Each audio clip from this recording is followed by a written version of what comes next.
Hello friends, how are all of you? Hope you are doing well.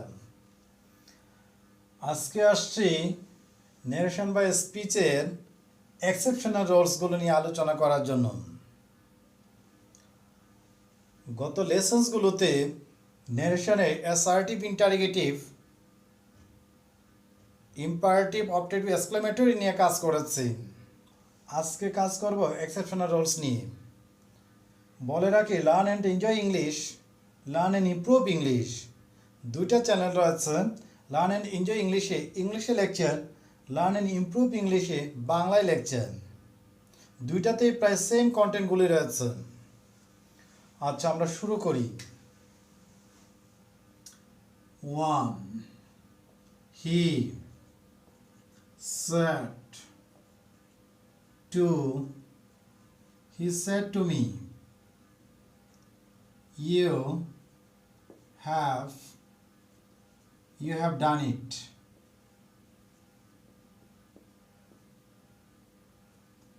You have done it. Haven't you? Haven't you? আমরা জানি এই অংশের মধ্যে যদি এভাবে কোয়েশ্চেন সেট করলে এটাকে ট্যাগ কোয়েশ্চেন বলা হয়। তো যদি ট্যাগ কোয়েশ্চেন থাকে, আমরা এটাকে ইন্ডিকেট করার সময় কিভাবে কাজ করব? হি সেড টু মি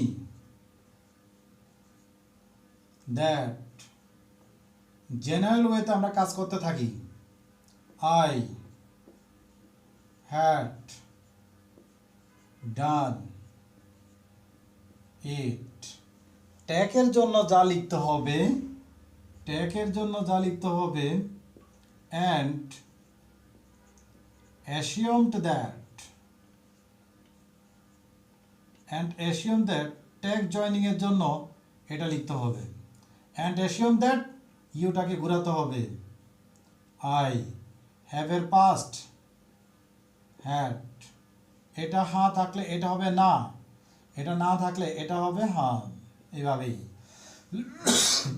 সরি, আমি আবার বলি, যদি কোনো স্পিচের মধ্যে যদি ট্যাগ কোয়েশ্চেন পাওয়া যায়, তাহলে আমরা অ্যাসার্টিভের মতো করে ট্যাগ পর্যন্ত চলে আসব, এবং ট্যাগের জন্য আমার জয়নিং ওয়ার্ড হবে অ্যান্ড অ্যাসিউমড দ্যাট, তারপরে পার্সন ঘুরাবো এবং অক্সিলারিটা পাস্ট ফর্ম দেব। এটা নেগেটিভ হলে এটাকে অ্যাফার্মেটিভ করে দেব, এটা অ্যাফার্মেটিভ হলে এটাকে নেগেটিভ করে দেব। 1. 2 number. He said to me, friend, please help.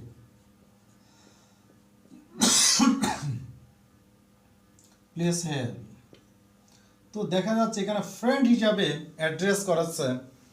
He said to me, তার এবং আমার মধ্যে বন্ধুত্বের কিছু দেখা যাচ্ছে না। যদি বলতো যে, যদি এটা কথাটা এরকম হতো, my friend shed to me, friend please help me, তো তার মানে বোঝা যাচ্ছিল যে আমার বন্ধু আমাকে বললো যে বন্ধু আমাকে সাহায্য করো, সেই ক্ষেত্রে অ্যাড্রেস করার দরকার হতো না।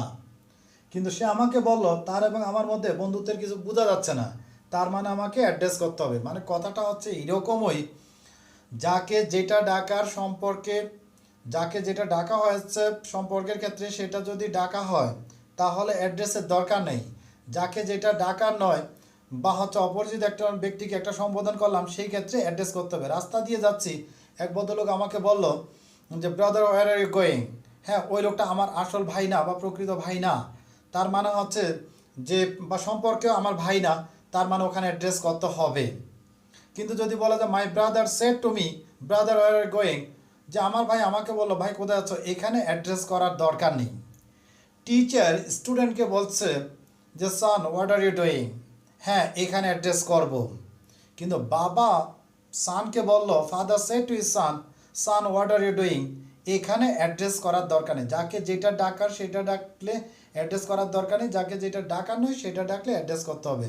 সন্তান বাবাকে বলছে, বাবা, the son said to his father, father where are you going, এখানে অ্যাড্রেসের দরকার নেই। এখানে অ্যাড্রেসের দরকার নেই, কিন্তু রাস্তা দিয়ে এক লোক যাচ্ছে, একটা ছেলেকে বললো father where are you going, এখানে অ্যাড্রেস করতে হবে। তার মানে বিষয়টা এরকম। আচ্ছা, স্যারের ক্ষেত্রে একটু বলে নেই। সেটা হচ্ছে টিচারকে যদি স্যার বলে আমাদের অ্যাড্রেস করার দরকার নেই, অফিসের বসকে স্যার বললে অ্যাড্রেস করার দরকার নেই।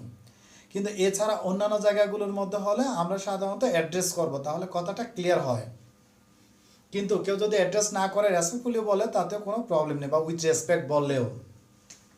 তো অ্যাড্রেস করতে যাচ্ছি এখানে, যেমন addressing addressing me as addressing me as friend addressing me as friend, আমাকে বন্ধু হিসাবে সম্বোধন করে।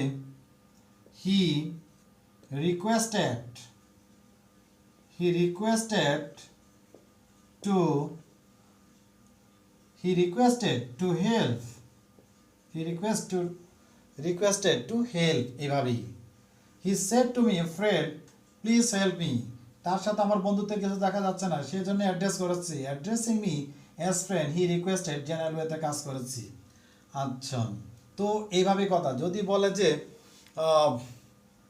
Reza shed to me brother where are you going, রেজার সাথে আমার ওই রকম ভাইয়ের কোনো সম্পর্ক বোঝা যাচ্ছে না এখানে, তার মানে হচ্ছে যে ওখানে আমাকে অ্যাড্রেস করতে হবে। Addressing me as brother Reza set বা যেটাই হোক, ওইভাবে কাজ করতে হবে।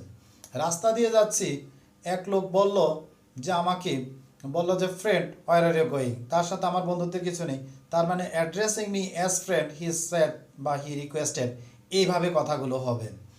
তারপরে হচ্ছে যে the son said to his mother, তারপর কোটেশন মার্কের মধ্যে mother what are you cooking, তো তার মানে হচ্ছে যে মাকে মা বলেছে, অ্যাড্রেস করার দরকার নেই, বিষয়টা এরকম। 3 নাম্বার হচ্ছে he said to me by Allah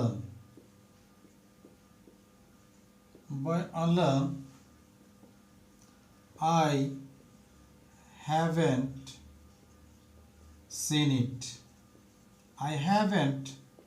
seen it. আচ্ছা, বাই আল্লাহ, যদি বাই আল্লাহ থাকে প্রথমেই লিখতে হবে swearing by Allah. He said that তারপরে জেনারেল ভাবে আমরা যেভাবে কাজ করি সেভাবে হি hadn't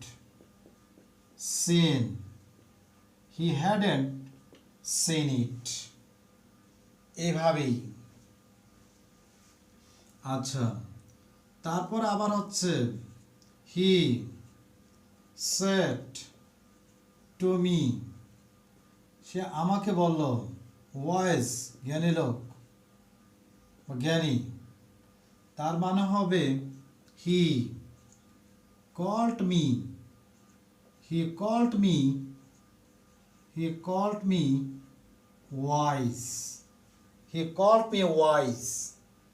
এটা যদি আবার কোনো বকা থাকতো তাহলে বলতাম হি called me bad names. He said to me clever. He called me clever. He said to me humorist. He called me humorist. আর যদি বকা হয় he called me bad names, এভাবেই।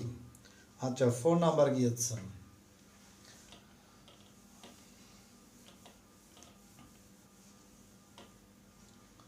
এবার যাচ্ছে আমরা 5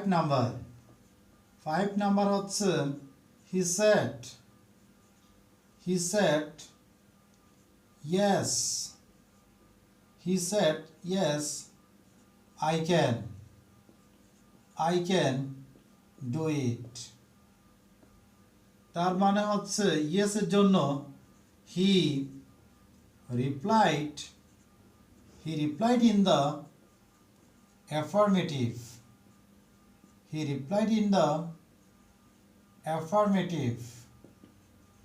And said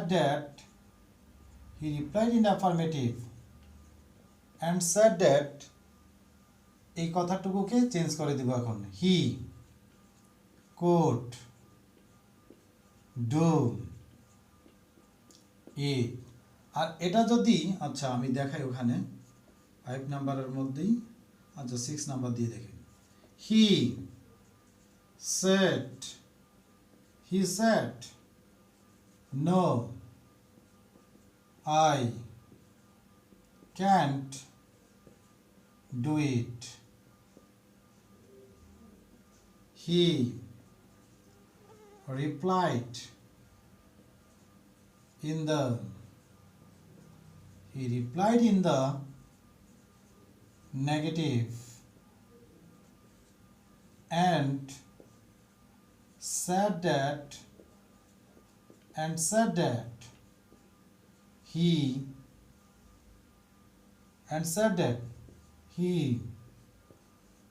couldn't do it। দেখা যাচ্ছে তো ঠিক মতো he couldn't do it এভাবেই। আচ্ছা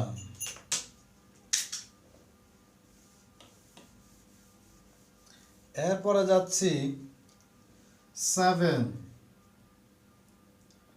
he said। এগুলো আসলে একটু ক্রিয়েটিভিটি দিয়ে বুঝতে হবে। he said okay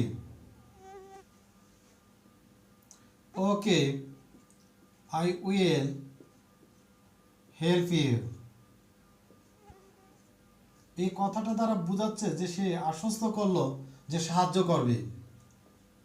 তার মানে হচ্ছে he assured that সে আশ্বস্ত করে বলল যে বা he assured and said that he assured and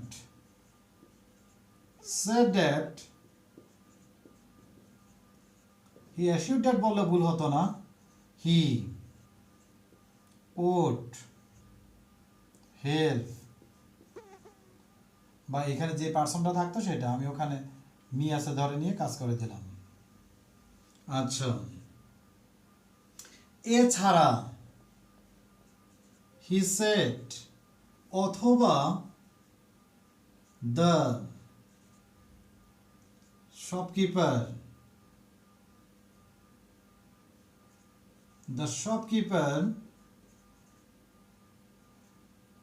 shopkeeper said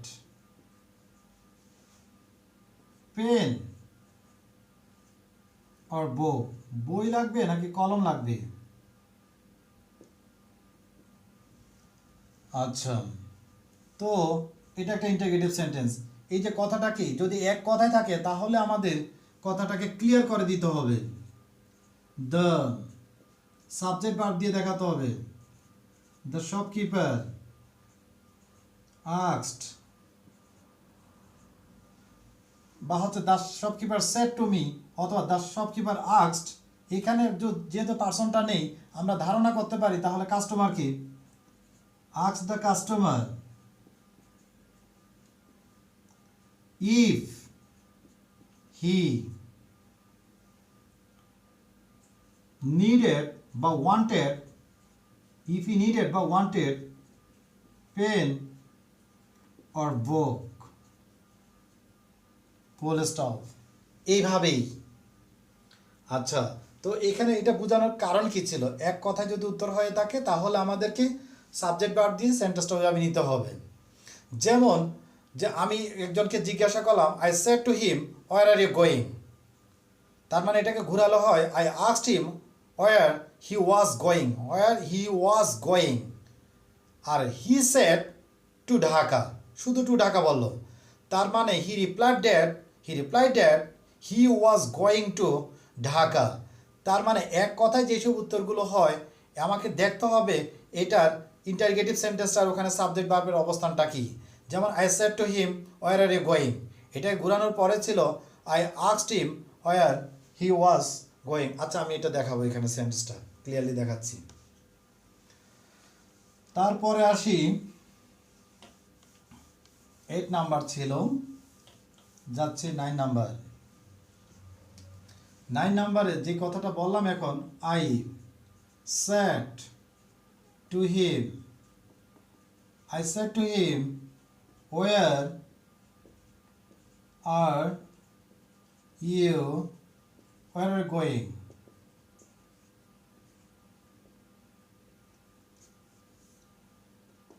আচ্ছা, তারপরে উত্তরে সে বলেছে he said to Dhaka. He said to Dhaka. আমি আগে এটাকে একটু ঘুরিয়ে দেখি। I asked him where he was going. তার মানে আমি এখানে সাবজেক্ট ভার্ব পাচ্ছি he was going। তো আমি যদি এটাকে এখন উত্তর করতে যাই, he replied that আমি এখান থেকে সাবজেক্ট ভার্বটা নিয়ে নিলাম। he was going to Dhaka। এভাবেই, তার মানে আমি বোঝাতে চাচ্ছি এক কথায় যদি উত্তর হয় সাবজেক্ট ভার্ব আসবে কোয়েশ্চন থেকেই। আচ্ছা, 10 নম্বরে যাচ্ছি। 10 number, he said to me, excuse me,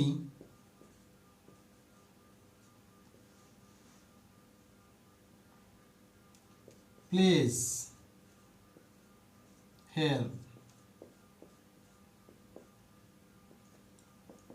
excuse me এখানে হচ্ছে drawing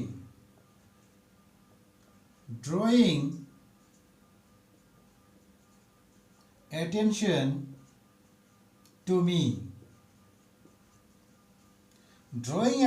to me। he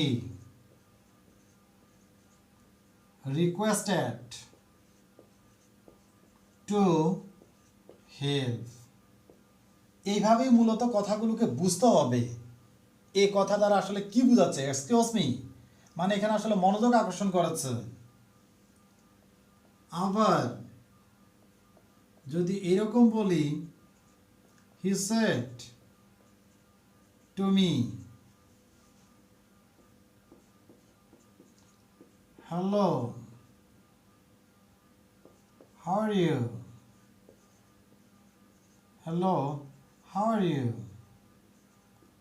তার মানে বোঝা যাচ্ছে এই হ্যালোটা দিয়ে সে গ্রিটিংস করেছে। he greeted me and asked how I was। he greeted me and asked how I was। আবার হচ্ছে হ্যালো দিয়ে অন্য কিছু হতে পারে, hello what are you doing there. Drawing attention to me he asked what I was doing there. তো পরিস্থিতি বুঝতে হবে যে কোথায় কি বলছে। আসলে রোলস অনেক, এতগুলো রোলস দিয়ে কভার করা যাবে না আসলে। তো হ্যালোর ক্ষেত্রে কি বলেছে, এটা কি গ্রিটিংস জানাচ্ছে নাকি মনোযোগ আকর্ষণ জানাচ্ছে সেটা একটু বুঝতে হবে। যেমন হ্যালো বলেছে I said to him hello what are you doing there, তার মানে হচ্ছে I drawing attention to him I asked what he was doing there. এভাবেই, যেমন যদি এরকম বলি হি স্যাড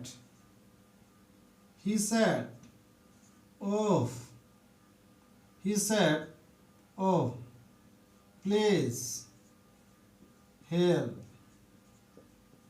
এখানে কথাটা কিরকম হচ্ছে, হি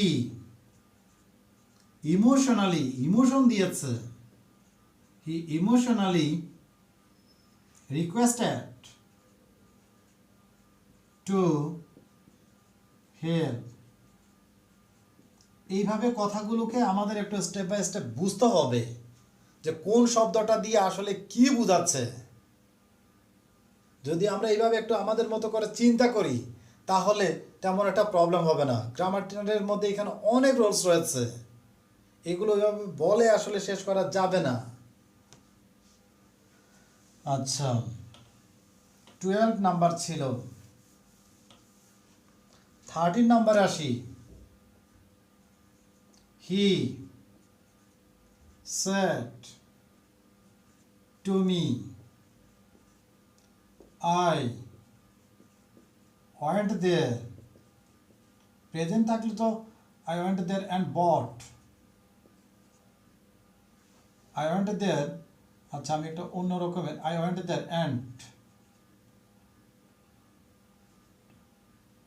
and bought something বা and bought it, and দিয়ে যদি কোনো কম্পাউন্ড সেন্টেন্স হয় এবং এটা যদি পাস্ট টেন্সের মধ্যে থাকে তাহলে he said to me that he had, প্রথমটাকে চেঞ্জ করে দেব, পরেরটাকে চেঞ্জ করব না, he had gone there and bought it, compound সেন্টেন্সের মধ্যে যদি পাস্ট ইনডিফিনিট থাকে প্রথমটাকে পাস্ট পারফেক্ট করে দিব, তাহলে আর পরেরটাকে চেঞ্জ করার দরকার পড়বে না। হি said to me when I wrote